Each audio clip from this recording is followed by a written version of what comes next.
Today we have part 8 of the story with the headline, War's Bravest Deeds, Recollections of Episodes of Heroism by Land and Sea.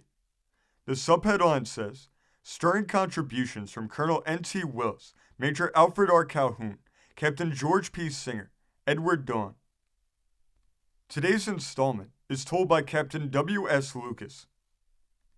It says, The coolest bravery I witnessed during my term of service was at Leesburg, Missouri.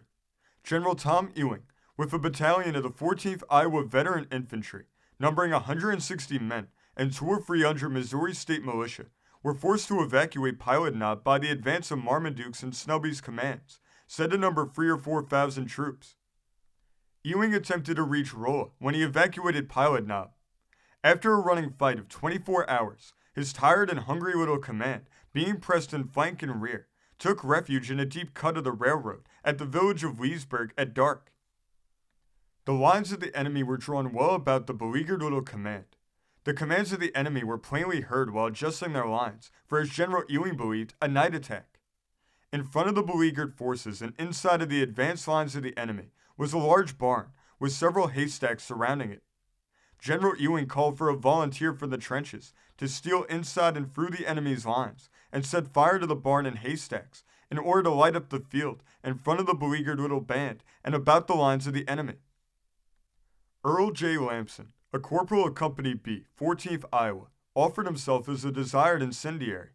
I warned him of the imminent danger of such an undertaking and the few chances of escape from capture or death. He replied, I fully comprehend the danger, but General Ewing believes it necessary for the safety of this command that the barn shall be fired, and I can't do my country a better service than to attempt to perform the service. He stripped himself, stole over the banks of the railroad cut, and was soon lost to sight. As we waited with bated breath for the result, moments seemed minutes, and minutes hours. Soon, however, a commotion was discovered among the enemy's troops, and about the same time, a twinkling light was discovered in the upper part of the barn through a gable window.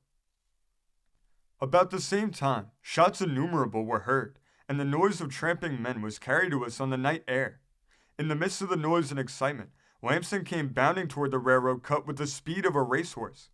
As he leaped over the barricade that had been hastily erected on the brink of the cut, he drew a long breath and said, She's well fired, boys.